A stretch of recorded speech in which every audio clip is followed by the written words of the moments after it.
Today, leaders who succeeded in beating back some of Donald Trump's most controversial first-term plans are warning that round two is now here. As Trump takes his first post-election steps on immigration, elevating hardliners while plotting raids, camps, and mass deportations. Today, NBC News learning that Stephen Miller, the architect of the notorious family separation policy, is expected to be named Trump's deputy chief of staff for policy. Trump also tapping as border czar Tom Homan, who has touted workplace raids and mass deportations. Both officials known for echoing Trump's language demonizing immigrants while implementing his plans. On day one, my administration will terminate every open border policy of the Biden administration. We will begin the largest domestic deportation operation in American history. I will run the biggest deportation operation this country's ever seen. America is for Americans and Americans only. They're poisoning the blood of our country. Getting them out will be a bloody story. If you come back, you will be executed. You will be killed immediately. Not going to be easy, but we'll do it. Is there a way to carry out mass deportation without separating families? Of course there is. Families can be deported together. So this is now more than just rhetoric. As the Washington Post reports, Trump's win puts militarized mass deportations on the agenda. The Wall Street Journal noting Trump advisors are now drawing up plans for the deportation push, including weighing a national emergency declaration that would allow Trump to repurpose military assets to detain and remove migrants. Several Democratic governors saying that they're going to fight Trump on an array of his draconian policies, including immigration. Massachusetts Governor Maura Healey becoming the first to explicitly state her state will not cooperate with mass deportations. And immigration lawyers are getting ready for battle. That includes the ACLU, which scored wins against Trump over family separations and his travel ban. The group now sending an open letter to Trump, vowing to defend people's rights in the courts, at state legislatures, and in the streets. There's a lot happening today, including renewed threats from Trump to abolish the Department of Education. Trump picking MAGA ally Lee Zeldin to run the EPA. And Trump naming GOP Congresswoman Elise Stefanik to be the United States ambassador to the United Nations. But we're going to start tonight with the fast-developing fight over immigration. Joining me now is Cecilia Wong, ACLU National Legal Director, and Fernanda Mondi, political strategist and an MSNBC political analyst. My thanks to both of you. Cecilia, Trump is getting the gang back together. You got Tom Homan and Stephen Miller. They are the epitome of that idea that the cruelty is the point. Your thoughts on how bad it's going to be? So, Katie, absolutely. With the appointment of Tom Homan and Stephen Miller, Trump is starting to launch his attacks, not just on immigrants in the United States and people who are at the border seeking a fair chance to apply for asylum. Trump is really announcing that he's going to be attacking American communities around the country. Miller and Homan are both right-wing extremists. It's clear that with their announcement, these are the architects of family separation. These are the architects of the Muslim ban. These are not policies that the majority of Americans want. This is not about having a fair and secure processing of people at the border. This is really, as you heard from Trump himself, an attack on the interior of the United States. When they say they're going to launch the largest domestic deportation force in history, we have seen this before, not just with the first Trump administration, but when local sheriffs like Joe Arpaio, former sheriff in Maricopa County, Arizona, or police forces and sheriff's departments around the country decided they wanted to go after immigrants in U.S. communities. You see door-to-door raids with U.S. citizen children and spouses in mixed status families also taking the brunt. We fought this before and we'll fight it again. Donald Trump has announced with these two appointments, he's going to go door to door. He's going to go into our workplaces as Americans, and he's going to launch an attack. Well, we're ready to meet him wherever he goes. You know, Fernand, I have a lot of respect for Cecilia. I think, Cecilia, you are one of the most brilliant people that I know, but I'm going to respectfully disagree because you said this is not what a majority of Americans want. But, Fernand, a majority of Americans voted this in. When we played that sound leading up to this segment, right, that wasn't me saying it. That was Donald Trump and Tom Homan. That was Stephen Miller. Those are their own words. So, again, rendered speechless, this is exactly what a majority of Americans are asking for. It is indeed, Katie, and this is why so many of us were so concerned. We're sounding the alarm, really, since the moment it became clear that Donald Trump was going to seek the Republican nomination again and inevitably became the nominee of that party, because we are now going to be living a living nightmare here in this country.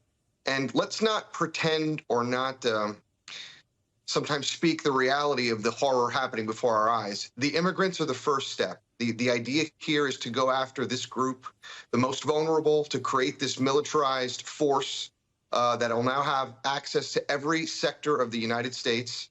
And they'll start with deporting undocumented immigrants without any concerns of what that means for the economy or the local communities or the fear and even the violence and death that is going to come and result from that. But it's also a pretext through which to have this effect that you will not be out of line. Anything you do that is against the wills of this Trump state will have these kind of punitive damages. You heard Trump himself in that clip you played said, "We will kill you if you come back. We will execute you, and we won't think twice about it."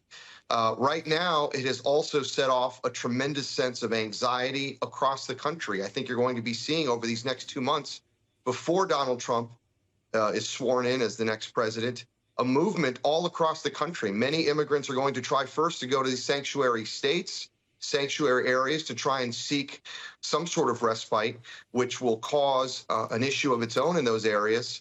So it's a dark time. There's no sugarcoating this. I think, as Cecilia says, we have to be vigilant. We have to come together as Americans and do what we can. But this is, sadly, the consequence of an election that had the worst and most dire consequences. Our government isn't malfeasant. We know what malfeasant governments are. They're the ones that put political prisoners in jail and take their own citizens and cordon them off in inhumane circumstance. Our government may not be good enough for the American people, but undermining it isn't enough. And telling lies about the American people, it's my experience that our citizens and our residents are disproportionately good. And when you tell the American people that those things are untrue, not only do you undermine our belief in ourselves, which is the most important thing that we have, but you create a playground for those who would advance their interests at the expense of ours. Hi again, everybody. It's now 5 o'clock in New York. Spreading the lie that there is malfeasance in our government, that some mysterious, shadowy deep state is out to get Donald Trump and his supporters, poses a grave threat to U.S. national security and, by extension, the American people. We heard that from former Principal Deputy Director of National Intelligence, Sue Gordon. She talked about it on this program last week, not because it's some abstract theory out there, but because it is a message that Trump and some of his most extreme allies have been pushing onto the American people repeatedly and for years now. Especially one person named Kash Patel, who, according to reporting from our colleague Vaughn Hilliard, is currently under consideration to be the director of the CIA or the FBI in Donald Trump's second term. It's an interesting development, as we just learned moments ago, that the current director of the FBI, Christopher Wray, also appointed by Donald Trump, as well as people on the Trump team, are planning for the possibility that Trump will replace his first pick to be FBI director during his first term, Christopher Wray. Wray has not finished serving out his 10-year term, and that is according to 3 people familiar with this matter. But to refresh your memory for a minute on the individual named Kash Patel. He's someone Trump wanted to install as deputy director of the CIA at the end of his first term as president. But Gina Haspel, who was running the CIA at the time, said she would quit if he did that. Kash Patel has since written a book called, quote, Government Gangsters, which, as ABC News reports, calls for a, quote, comprehensive house cleaning at the Justice Department and an eradication of government tyranny within the FBI by firing the top ranks and prosecuting to the fullest extent of the law anyone who in any way abused their authority for political ends. And he has said this in the past. The one thing we learned in the Trump administration the first go around is we got to put in all America patriots top to bottom. And we got them for law enforcement. We got them for intel collection. We got them for offensive operations.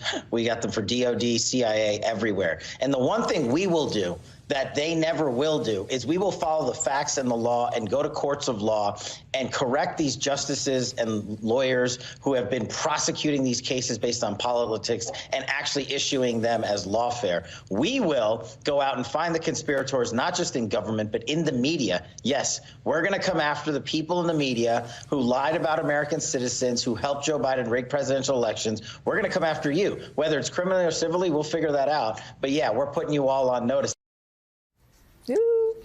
They're going to go get the people who lied about the results of the election. We hope he means in 2020 and incited people to commit crimes at the U.S. Capitol.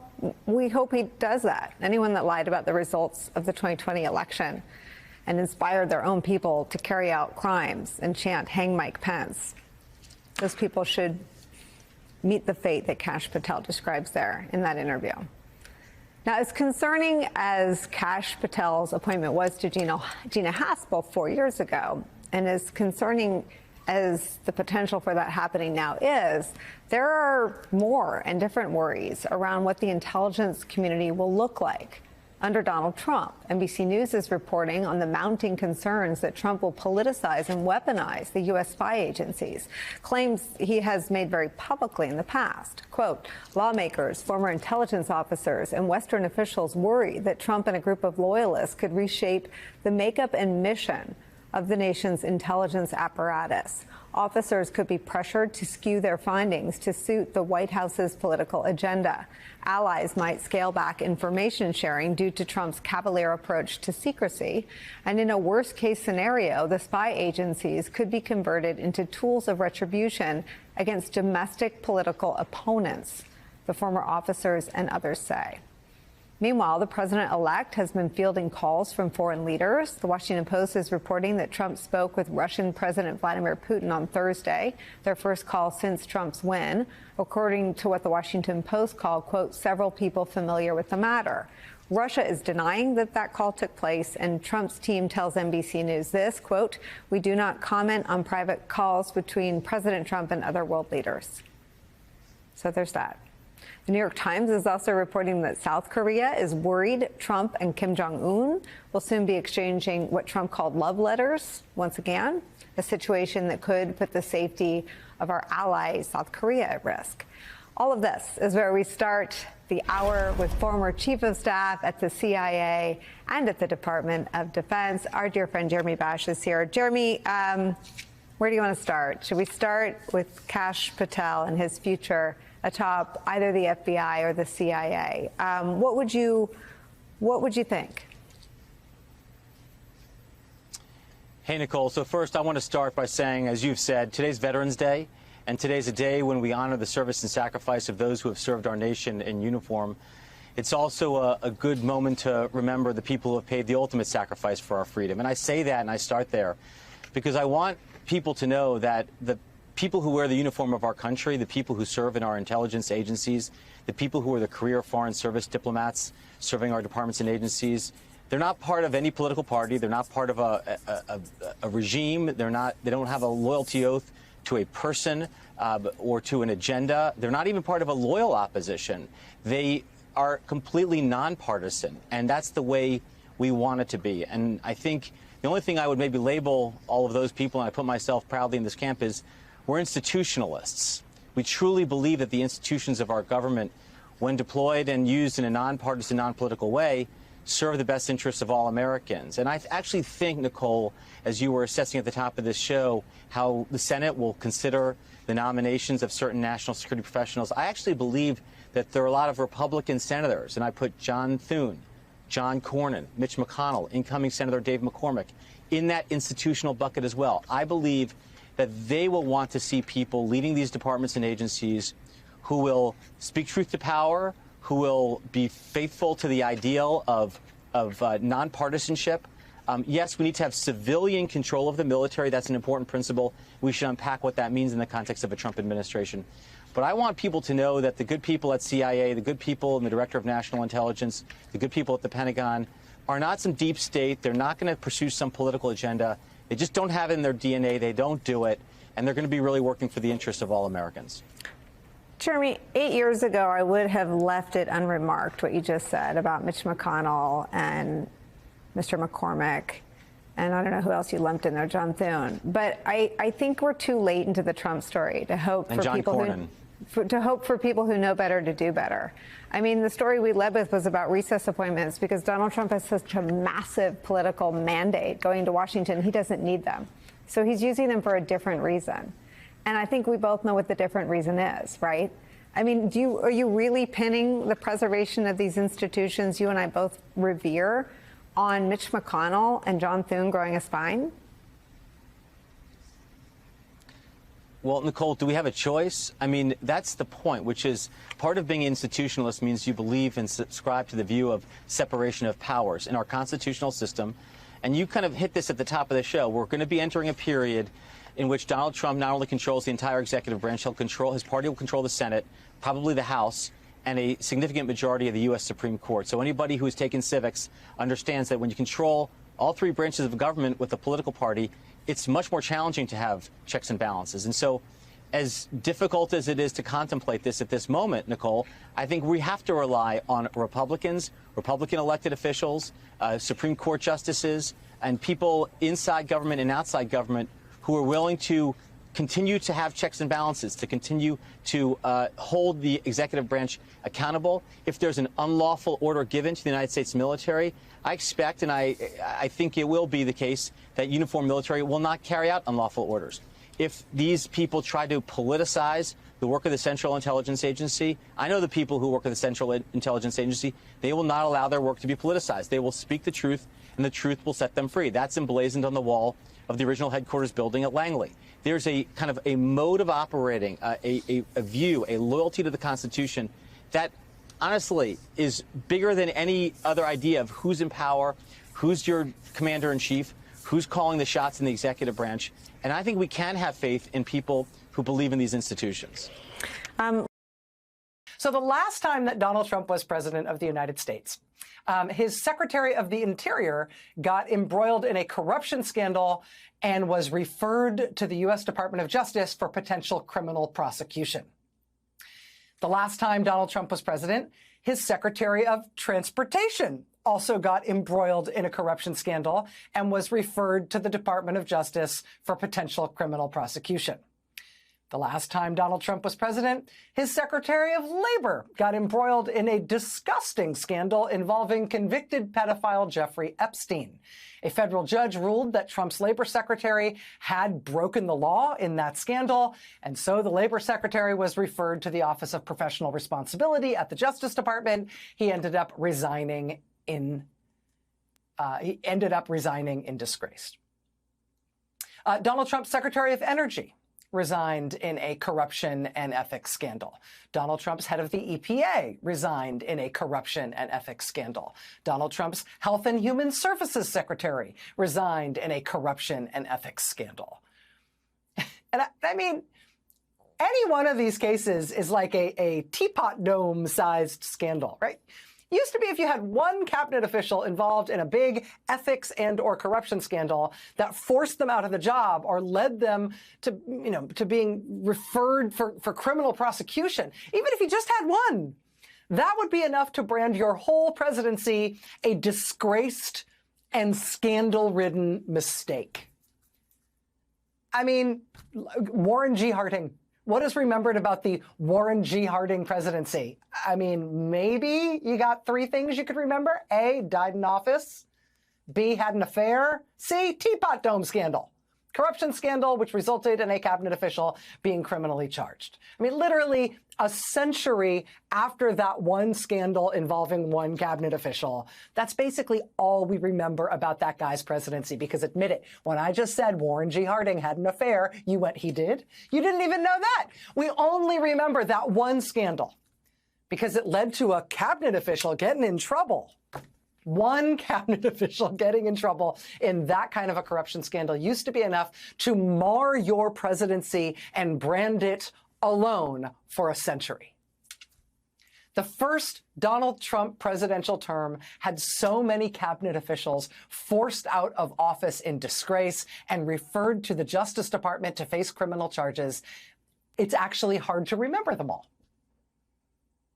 And of course, just one of the scandals of the Trump administration is that despite an unprecedented number of cabinet officials being referred to the Justice Department for potential prosecution, the supposedly independent Department of Justice under Donald Trump decided to bring charges, to actually bring criminal charges against precisely none of them, which is yet another of the Trump scandals from his first term, but still. I will also mention that one of the more memorable disasters, ethical disasters along these lines from the first Trump term was his Secretary of Veterans Affairs. And this one might be the most memorable because it happened right at the end. I remember the headline about it on our show blog. The headline about it was December 10th, 2020. So this is after Trump lost re-election to Joe Biden, but before the January 6th attack on Congress, before the inauguration. It was December 10th, 2020, and this was the headline. Yet another Trump cabinet secretary caught up in scandal. As Donald Trump's presidency comes to an ignominious end, it's apparently not too late for one more cabinet controversy. And that last one, it was the Secretary of Veterans Affairs. And he, too, like so many of his colleagues in the Trump cabinet, he, too, was referred to the Justice Department for potential prosecution.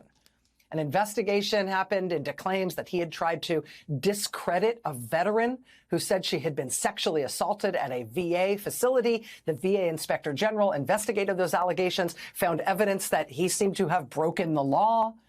They referred him to DOJ to be prosecuted. And of course, the Trump Justice Department did not prosecute him. They didn't prosecute any of these guys. But one of the things that was really memorable about his scandal is that more than 20 different veterans groups rose up in outrage against that guy. And these were disparate veterans groups with very different takes on the world. Everybody from the American Legion to Iraq and Afghanistan Veterans of America to the Veterans of Foreign Wars, they all demanded that this VA secretary resign or be fired. Even a really, really conservative pro-Trump veterans group just railed against this guy that he was embroiled. It was just a disaster. I mean, it was a sign that even right up to the very bitter and ultimately very violent end of Trump's term in office, things were just bad. It was a bad presidential term. It is not normal to have a half dozen members of the cabinet referred for potential criminal prosecution for crimes they allegedly committed while they were serving in the cabinet. It's not normal.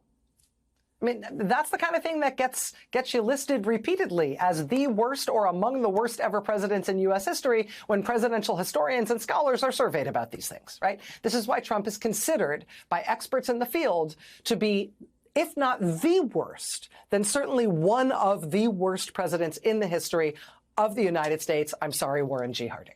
It just wasn't good. Today is Veterans Day.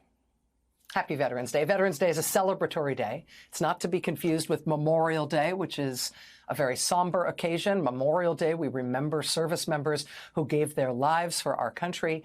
Veterans Day is a happy day. It is a celebration of our nation's veterans, a time to say thank you and to just pay them some attention, pay some attention to their service and their pride in their service. Basically, as a country, Veterans Day is a day to lift up our service members and our veterans. And I therefore try not to do bummer veterans news on Veterans Day. But today, the news is that Donald Trump, for his second presidential term, has brought back that guy, That last cabinet official with the last scandal, the guy who was referred for criminal prosecution right at the end of Trump's first term in office after a scandal-ridden tenure at the VA. And this time, Trump has brought that guy back to lead Trump transition efforts for the entire military, for the entire Defense Department. Former VA secretary, who was referred to the Justice Department for criminal prosecution at the end of his term, to lead Trump's Pentagon transition efforts. At a time when the United States of America is looking to the U.S. military for assurances that they won't deploy against American civilians the way Trump has threatened he will order them to do. The guy who's in charge with staffing up the Defense Department leadership for the military, making sure we've got all the best, most ethical people there. It's the guy who left office last time under Trump while his, quote, possible criminal conduct was under investigation by federal prosecutors. Good times. There's been a flurry of announcements and news about Trump staffing up for his second term in the past 24 hours. He really is bringing back that guy to choose the staff and leadership of the U.S. Defense Department. It's just been reported by the New York Times that Florida Republican Senator Marco Rubio, who once memorably cast aspersions on the size of Donald Trump's genitals in a presidential debate, the New York Times is first to report that Senator Marco Rubio will be Donald Trump's choice for Secretary of State. NBC News has actually just confirmed that news as well, just in the last couple of moments. It is on the front page of the New York Times as we speak. Marco Rubio, the expected choice by Donald Trump to be his Secretary of State. We did learn for sure this evening that Trump is choosing for his national security advisor another Republican member of Congress, Congressman Mike Waltz of Florida. After Congressman Waltz helped in the effort to try to overthrow the U.S. government and keep Trump in power after he lost re-election in 2020, you might remember, this was an amazing Florida story, you might remember a very unusual apology being published by Congressman Waltz's hometown paper, the Orlando Sentinel. It was an apology to their readers for having endorsed Mike Waltz for re-election. They apologized for having endorsed him after he tried to help Trump overthrow the government. Mike Waltz has also distinguished himself by claiming that Trump was not responsible for January 6th. He also has proposed that Dulles Airport should be renamed Trump Airport. So clearly, Congressman Mike Waltz has checked all the boxes that he needs to be national security advisor in a second Trump presidential term. Today, we also learned that Tom Homan will be in a job that Trump is apparently calling border czar. Remember when Republicans used to maintain with a straight face that it was a huge scandal? It was evidence of communism to call anybody the czar of anything in the U.S. government? Well, Tom Homan will be Trump's border czar. Tom Homan is the architect of the policy that had the U.S. government deliberately and systematically taking little kids away from their parents and not giving them back. He also spent this interregnum period, while Trump's been out of office, barnstorming the country, bragging about how he's going to be the man who will mercilessly come after immigrants if and when Trump gets back into power. Is there a way to carry out mass deportation without separating families? Of course there is. Families can be deported together. They ain't seen yet. Wait till 2025. Trump comes back in January. I'll be on his heels coming back, and I will run the biggest deportation operation this country's ever seen. I'm sick and tired of hearing about the family separation. And no, I'm still being sued over that, so come get me. I don't give a right? I don't give a what anybody says. Trump comes back, I come back.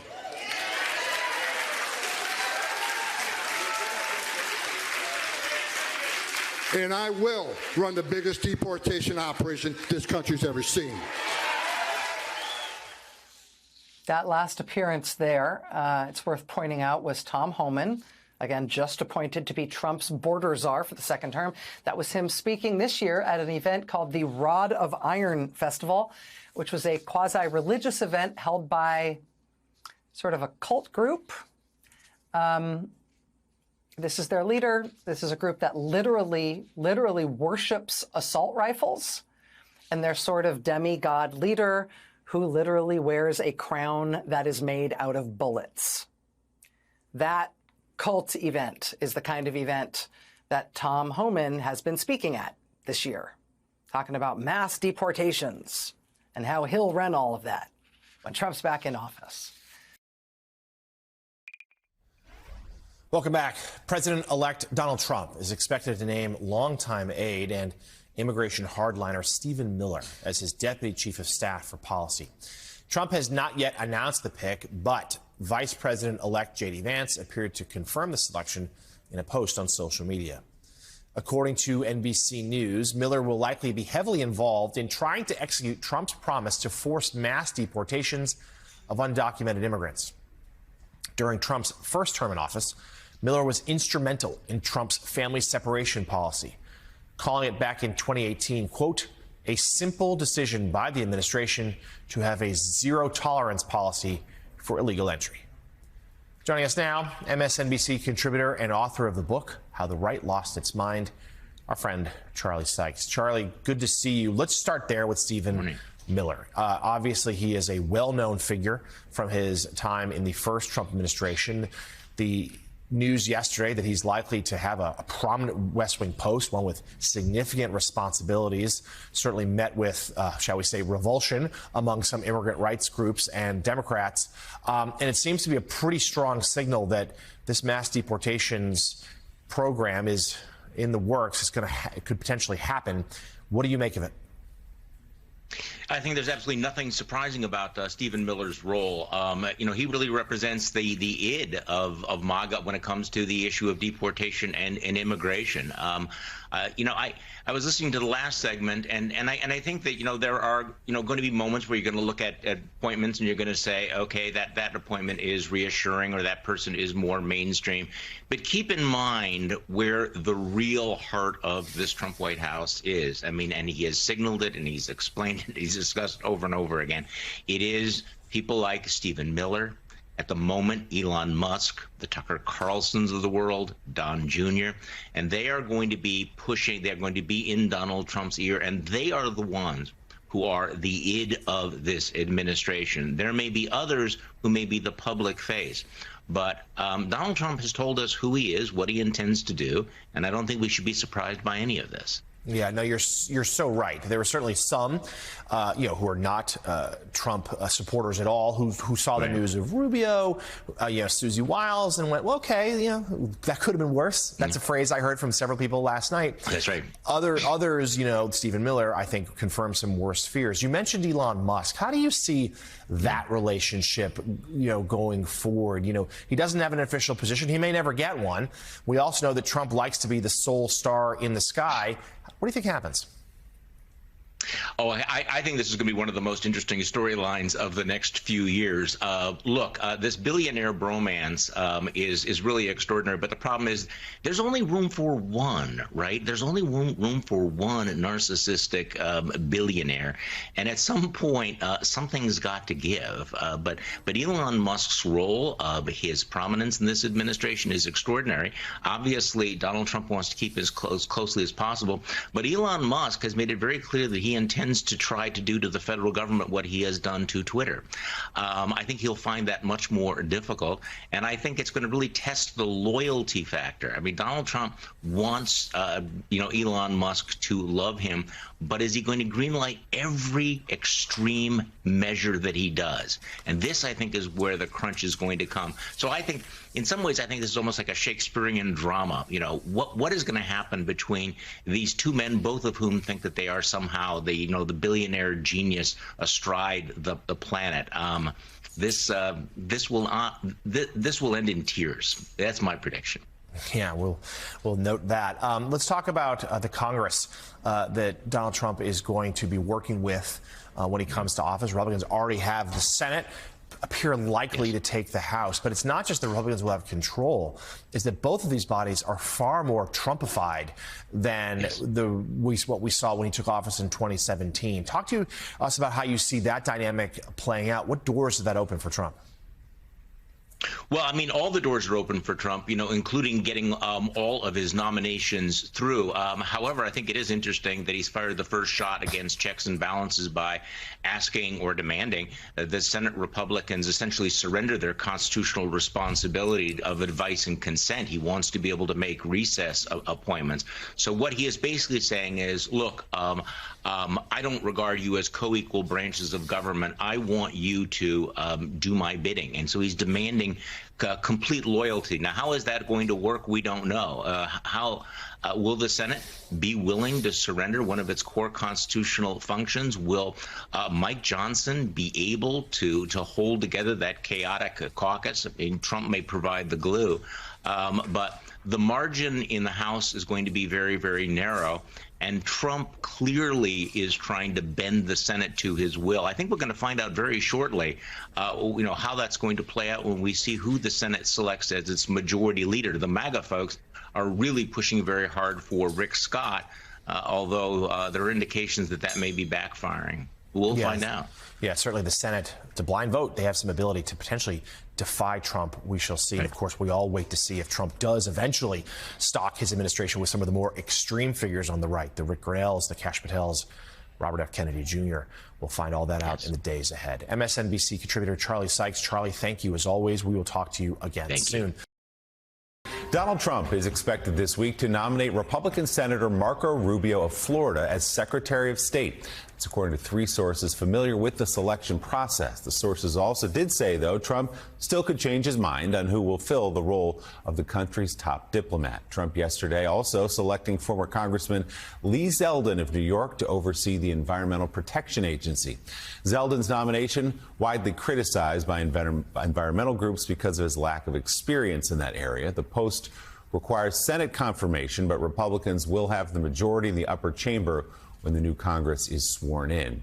And Donald Trump has asked Republican Congressman Mike Waltz of Florida to be his national security advisor. Waltz is a Green Beret who served in Afghanistan, the Middle East, and Africa, known for hawkish views on China. As a member of the House's China Task Force, he said the U.S. is underprepared if there's a conflict in the region. Waltz also criticized U.S. aid to Ukraine, arguing Russian President Vladimir Putin should be brought to the negotiating table for a, quote, diplomatic resolution to end the war there. Waltz's role as national security advisor does not require Senate confirmation. So a lot in there, Joe, but if we can go back to the beginning just for a minute, which is Senate Rubio. Again, the Trump team has not made that announcement official, but many media outlets, including ours, reporting that he will be the choice. We do know Donald Trump doesn't love a leak before he makes an announcement, so we can wait. Right. But if it is Marco Rubio, John and I were just talking, we're hearing from people even inside the Biden administration. I wouldn't call it celebration, but perhaps relief that it's at least a guy who's in the Senate who has experience in this area. Well, who's in the Senate, who ran the Intel Committee, who knows the issues, regardless of all the political stuff, regardless of the very mixed background he and Donald Trump have had together. If you're going to talk, and I'm sure David Ignatius will confirm this very soon, but he's a hawk. He's a real hawk on China. He's a hawk on Venezuela. He's a hawk on Cuba. And he was a hawk on Russia throughout his Senate career. Now he's saying, of course, what the incoming national security advisor is saying, Jonathan Lemire, and that is that they need to sit down. Ukraine needs to sit down with Russia, and they need to figure out a way to bring this war to an end. And before people say that's too radical, of course, I've mentioned time and time again that the top Pentagon person told me, a top general at the Pentagon told me in February of last year, this is not going to, these lines are not going to move. And at some point, we're going to have to figure out how to negotiate an end to this war, even though we can't say it publicly right now.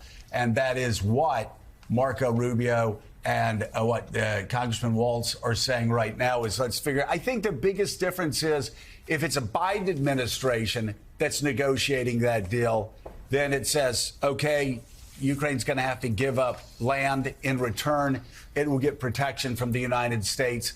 and membership into NATO eventually. I don't know that you're going to get that from the Trump administration, but that's the big question mark over all of this. Yeah, but first, to your first point, I mean, there's been a widely held belief behind closed doors in Washington, at Pentagon and foreign policy think tanks, that 2025, the year 2025, is when some sort of negotiations will have to begin and perhaps even conclude in the Russia-Ukraine war. That at some point the fighting will slow down, if not altogether cease. There'll be some sort of table where the two sides will meet.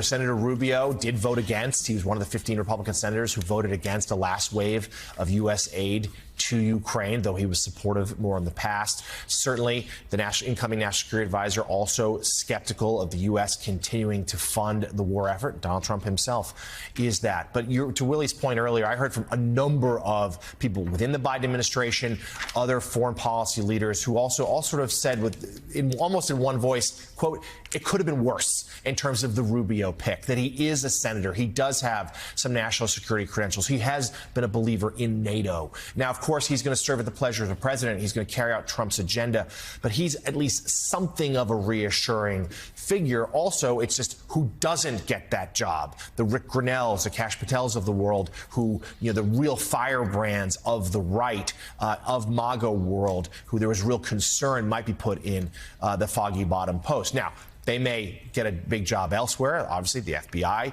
CIA, Attorney General, those posts all still empty. We did see Stephen Miller, immigration hardliner, going back to the White House and Deputy Chief of Staff in a role with huge powers. But at least for this, Joe and Mika, at least for this, there's a sense that the Rubio pick is a signal that there might be at least some grown-ups in the room. Well, let's bring it right now to talk about that. Columnist and associate editor for the Washington Post, David Ignatius. And David, we sorting through these picks, I would say that the biggest concern for a lot of people, not only in Washington, but around the world who love America and are allies of America, they're hoping that there aren't gadflies that are put in these positions, people that like going on podcasts and saying the most outrageous things. There are obviously some people that have been put in positions that are going to cause concerns. But you look at Chief of Staff, Susie Wiles. She worked in the Reagan administration. She's worked for Republicans for years now. Was considered as running a very professional campaign. Mike Waltz, Green Beret. And then Marco Rubio, somebody, as you know, that has vast experience in foreign policy and in the intel community. So I'm curious your take on the picks thus far, and specifically on the incoming National Security Advisor and the possible incoming Secretary of State. So, Joe, my sense is similar to yours and Johnson. I think the general reaction, these people are in the group of experienced bipartisan national security figures. Each in Congress was known for working across the aisle. If I were to sum up the sort of winners and losers overseas from these picks, I think it's bad news for Ukraine. These are people who say it's time to end the war. It's time for the United States to stop spending as much money. It's probably good news for Russia because Trump's desire to do a deal with Russia on Ukraine is one of the strongest themes he expressed through the campaign. Both these people can help him do that because they have credibility overseas. It's bad news for China. These are two strong China hawks. If there's one theme that comes through each of their foreign policy statements over the last couple of years, it's antipathy to China, warning about China's military rearmament. And then I think finally, we'll have to wait and see what this means for Europeans. The question I've had is whether Trump, this time around, is going to want to be more successful as a president working with allies. He just really botched a lot of our key relationships. Is he going to work harder with the Europeans to be a leader of NATO as opposed to a disruptor and destroyer of NATO? I think NATO is ready to follow a path toward negotiations on Ukraine. There's a general sense that the time has come in this war, this terrible, bloody war, to seek some compromise. That was coming, whether Harris won or Biden won, in my view.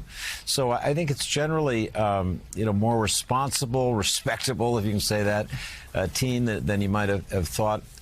On domestic policy, Trump's going to do what he said he would on border issues in particular. You look at Tom Homan, you know that's so. You look at the fact that Stephen Miller's back, you know that's so. But in foreign policy, this is, I don't want to say establishment because they're not that, but they're a little more in the mainstream of foreign policy advisors than I would have thought.